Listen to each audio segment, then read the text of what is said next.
Olha o livro que está sendo lançado, Vida, autobiografia de Keith Richards. Biografia bombástica, né? Isso é um cara que eu realmente gostaria de entrevistar. Não tive ainda a oportunidade, um dia eu vou. Mas o Sérgio Martins, que é da revista Veja, conseguiu chegar até o cara aqui, ó, Páginas Amarelas da revista Veja, edição de número 2191. A revista foi feita ainda em Paris. Eu estou entrando aqui, olha aqui, Sérgio.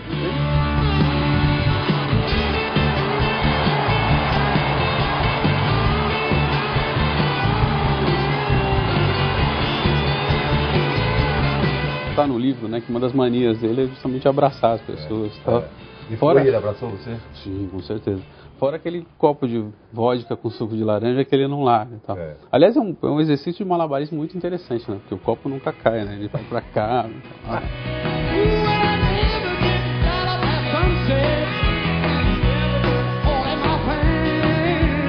Como é que aconteceu esse seu encontro, essa entrevista que você teve com o Keith? Foi muito engraçado porque a gente foi procurado, né, pela editora que está lançando o livro dele em setembro. Né?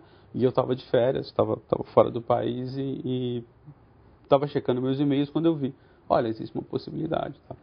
Aí eu já mandei um e-mail para minha superiora, né, e falei assim, olha, é meu e ninguém tasca. O livro em questão é Vida. Nele, o guitarrista Keith Richards faz um verdadeiro raio-x de sua vida dentro e fora dos Rolling Stones. A primeira pergunta foi, ele tinha acabado de dar uma entrevista para o New York Times em que ele falava que escrever a biografia dele foi mais doloroso e mais difícil do que gravar 10 discos dos Rolling Stones. Essa foi a primeira pergunta. Sim. E a resposta dele? E a resposta, ele falou que foi doloroso porque ele teve que relembrar várias coisas, né, vários momentos que aconteceram na vida dele. E o mais triste de tudo foi que muitos desses momentos ele não teria como consertar, porque eles já aconteceram. Né? Porque na verdade não é uma obra de ficção, é uma autobiografia.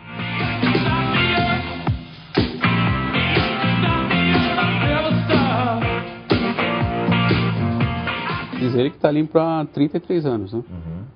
Eu tenho as minhas dúvidas. Nisso, né? Depende de limpo do quê, né? Depende também. Heroína, eu acho que talvez, né? acho que heroína e cocaína. Ele fala que também não cheira mais cocaína. Drogas, prisões, mulheres e fama. Tudo regado a muito rock and roll. A banda Rolling Stones está há quase 50 anos na estrada. Tempo suficiente para acumular histórias que até hoje intrigam os fãs. Chegou um momento da entrevista e eu falei assim, eu posso esclarecer alguns boatos que já falaram sobre você? Aí ele falou, pode falar. Aí a primeira pergunta foi justamente, se era verdade que ele tinha dito pro ex-traficante dos Rolling Stones que ele ia dar 2 opções pro cara, a calibre 38 ou a 45. Sensacional. E aí ele se animou e eu falei assim, mas e essa história que você fala em sangue, né, em traficante, e essa história que você trocou o sangue? Ele falou, não, isso é bobagem.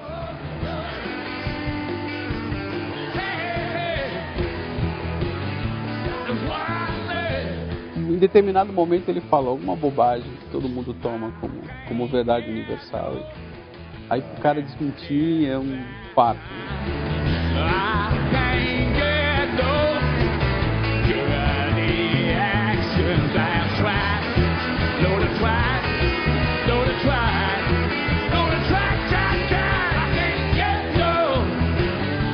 Interessante o que ele fala sobre o Marlon, que é o filho dele, que é o filho mais velho dele. O Marlon é o filho mais velho. Que é filho da Anita Pallenberg, né?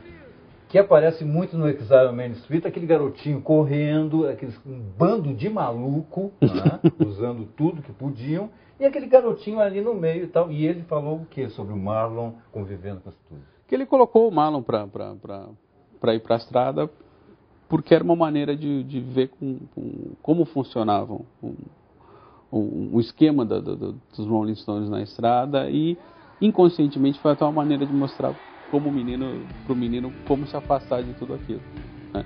E o Marlon é interessante porque o Marlon acabou virando um guardião dele, né?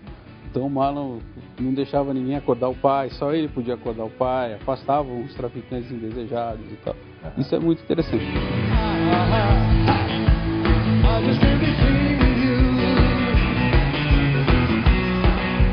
Você eu acho que chegou a perguntar alguma coisa sobre o relacionamento dele com o Mick Jagger, porque aqui ele chega a falar que quase que a banda acabou nos anos 80 em função da briga dos dois, né?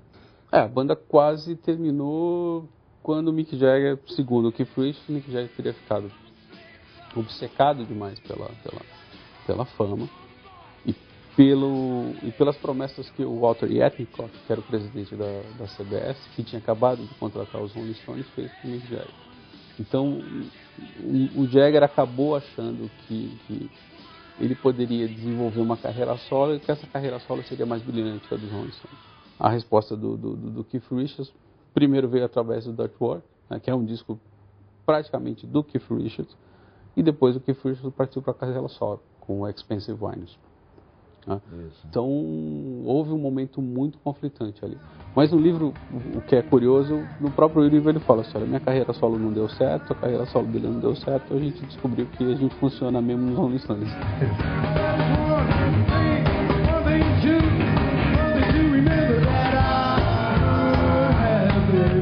Se existe alguém que personifica, né, essa receita de rock and roll e de blues, hoje ela é muito mais calcada na figura do Keith Richards do que na figura do Mick Jagger. É interessante a gente notar que durante anos, né, o Keith Richards foi sempre visto como um músico talentoso, mas também como aquele sujeito drogado, aquele sujeito problemático e tal. Hoje você vê em retrospecto, né, a melhor encarnação que você tem do rock and roll e dos Rolling Stones é o Keith Richards. Existem especulações muito fortes que a banda vai pôr o pé na estrada no ano que vem. Essa turnê seria o início das comemorações dos 50 anos dos Rolling Stones. Os dados estão na mesa. Façam suas apostas, porque as pedras vão rolar.